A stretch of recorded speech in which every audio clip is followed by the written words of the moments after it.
আসসালামু আলাইকুম রহমতুল্লাহ। আজ 26 তারিখ,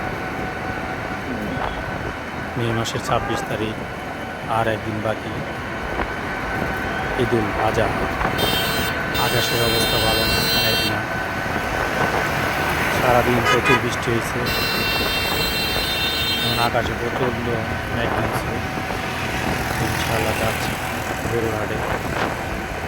কী অবস্থা, কেমন গরু হাটের অবস্থা কেমন, ইনশাআল্লাহ আপনাদেরকে জানানোর চেষ্টা করব। রাস্তার মধ্যে প্রচণ্ড গাড়ি, প্রাইভেট গাড়ি জ্যাম।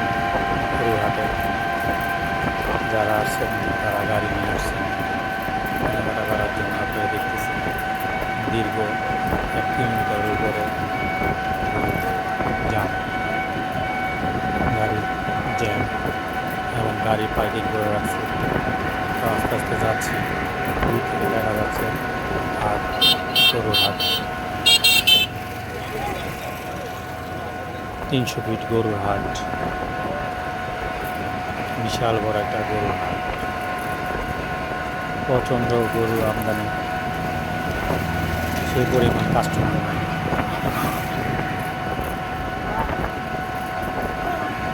শুনে যাচ্ছি, দেখি গিয়ে পরিস্থিতি কেমন, তারপর বাকিটা আপনাদেরকে জানাবো। এই যে কি পরিমাণ গাড়ি যানজট, হাট এখনও যাইতে পারি নাই। প্রায় 1.5 কিলোমিটার পর্যন্ত শুধু খালি গাড়ি যানজট, গরু পারাপারে যে গাড়ি, প্রাইভেট কার, অটো। তো ইনশাল্লাহ 300 ফিট গরুর হাট। ঘাটটি, এই যে গরু, পর্যাপ্ত পরিমাণ গরু আছে, কাস্টমারের তেমন নাই। পাইকারদের সাথে কথা বলছি, গরু ব্যাপারীদের সাথে কথা বলছি, তাদের পর্যাপ্ত কাস্টমার নাই, সেই কারণে বেচা কিনা খারাপ। তো ইনশাল্লাহ গরুর বাজারও তেমন আগের মতন যে দাম ছিল সেই দাম এখন। গরু বিক্রি হচ্ছে 28,000 থেকে শুরু করে 30,000,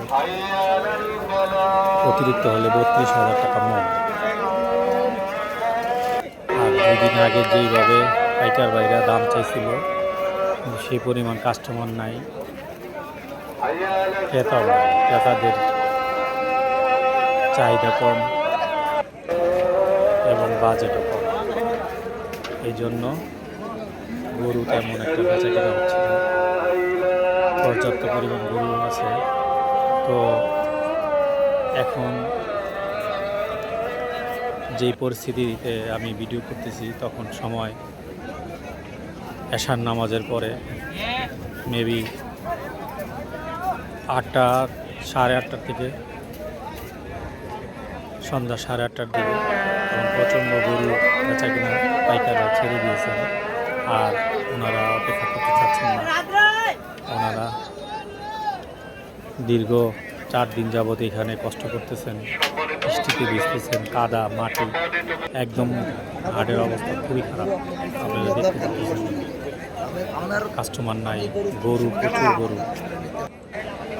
তো আর একদিনের মধ্যে এত গরু বিক্রি হবে কি না, সেটাও পাইকারদের এবং গরুর মালিকদের দুশ্চিন্তার বিষয়। তো আজ হাটে যারা আসবেন ইনশাআল্লাহ সুস্থ